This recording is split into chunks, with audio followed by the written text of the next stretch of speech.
Salutations, YouTube. How you doing?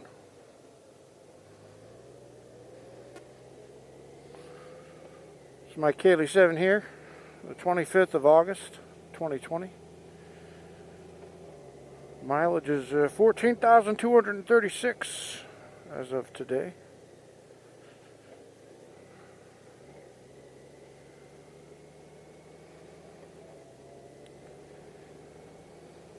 Today's topic is inspired by a guy named Kaja Wasim. Thank you, Kaja. And I know you've probably heard this before, Kaja, but every time I see your name, all I can think of is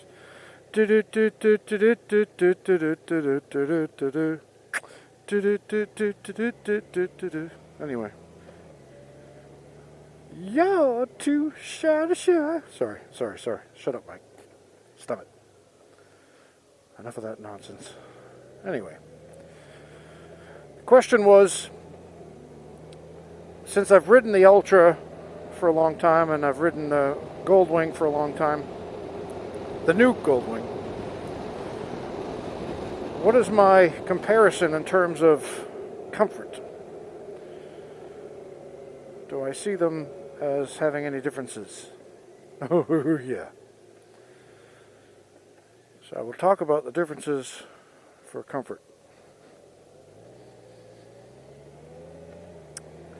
For the Ultra, first thing I can say nice about the Ultra was I bought that Road Zeppelin air ride seat. Awesome. Just awesome. You sit back, relax, you're on a big cushion of air. Oh, it was great. That seat was the best seat I ever had. Only thing I didn't like about it was it didn't heat up. But besides that, it was great. Now this seat is the stock seat. And I've had it now for over a year.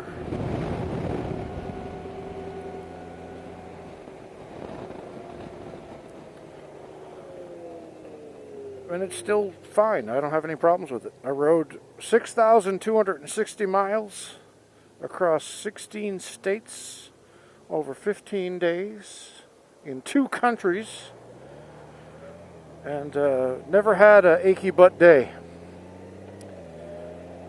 I did buy some padded shorts. Maybe that helped. I think the heated seat really helps. It just relaxes you. I got it on a 2 right now, and I love it. So for the comfort, I think they are both equal in that you can buy a Road Zeppelin air ride seat, which would be the most comfortable thing you ever sit your butt on. It's not for everybody, though, because for some people it pushes them up too high on the bike to have that air ride seat. So they can't really reach the ground well afterwards. So I get that. Some really tall folks, I don't know if it cramps too much for them. I don't know. And for this, the stock seat is fine for me, and I have a sensitive tushy. The heated seat really helps. I guess you could say technically that maybe the Goldwing wins on that score because it's a stock seat. I didn't have to spend $700 on a new seat, but a lot of people do anyway. So when it comes to seats, it's all a wash, you know. Like Moose, he got his seat worked on. A lot of people do. They send it off to Texas or they buy a whole new seat. And I'm fine with mine. I stuck to mine and I'm fine with it. With every Harley I ever owned, though, I had to change the seat. It was just too damn uncomfortable. Until I got to that Road Zeppelin, then I could just put that on each bike. It was great.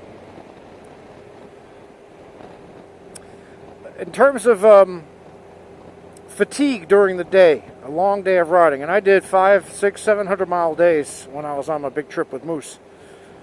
And I was worried that I was going to have fatigue. Never had any fatigue. I mean, I was tired because, you know, you're up a long time and concentrating, and you're physically tired, but no aches, no serious aches. You know, like not like, oh, my shoulders are so bad I can't move. I never had a day where I thought I can't ride because I'm too hurt. Never happened. On the Ultra, I had some really rough days. Hand cramps, burnt leg, headache from the loudness of the pipes, ringing ears from the pipes again.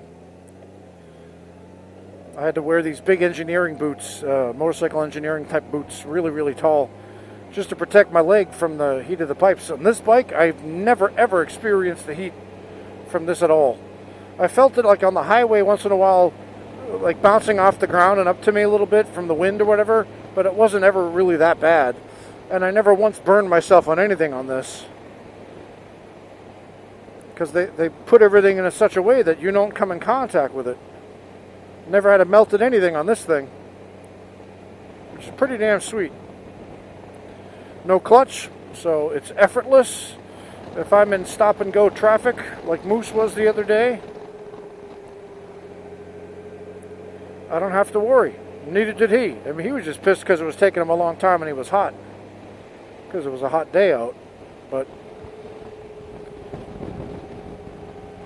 it's one of those things where you don't know how great you don't have it until you have something great. And you go, oh my goodness, I had no idea what I was missing out on. And when I first got this, I thought, I'm gonna say something like I'm kicking myself in the butt, because I should have gotten this years ago. They didn't come out with this years ago. I missed out on a year.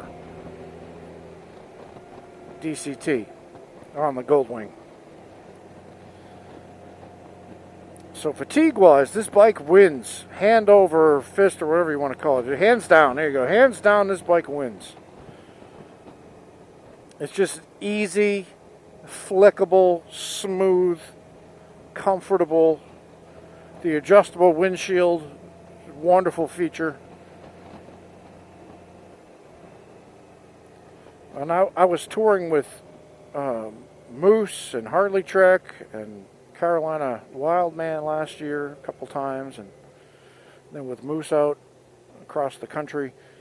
And I always felt kind of bad for them, because, I mean, their bikes seemed like they were working so hard. They're so loud and just and they clinkety clanky of the transmission all the time. And for me, it was just do having a great time, enjoying the scenery, enjoying the feeling of the whoosh.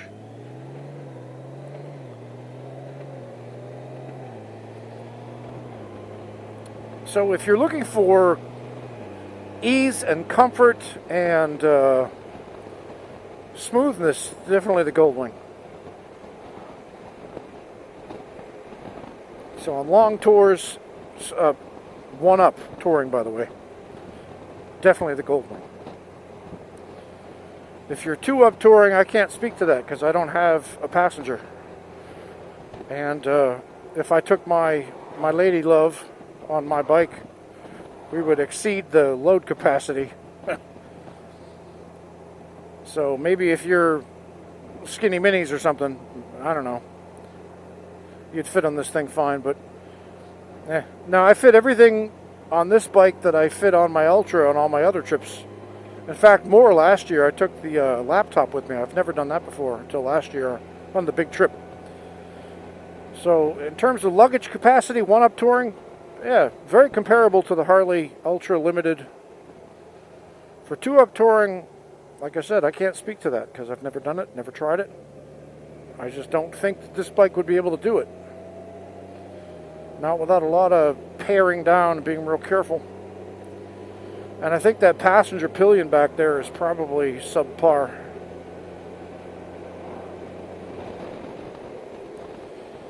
At the end of the day, it all depends on what you want out of a bike. You want something smooth and quiet, comfortable, capable, agile, effortless, this bike. You want something iconic, badass, rip-roaring, with lots of creature comforts, then you go for the Harley Ultra. Some people like the look of this bike better. I like the look of the Ultra better. But that's just me.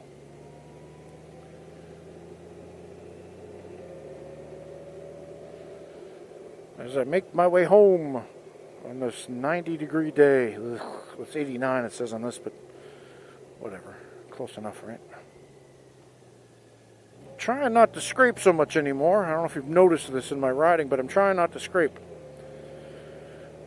Just because, and I know I can. I've got those titanium pucks on there, but I tried different things for a while, you know, like this camera thing. Alright, this is your old pal Mike Haley 7, saying stay safe, be well. I'll talk to you later.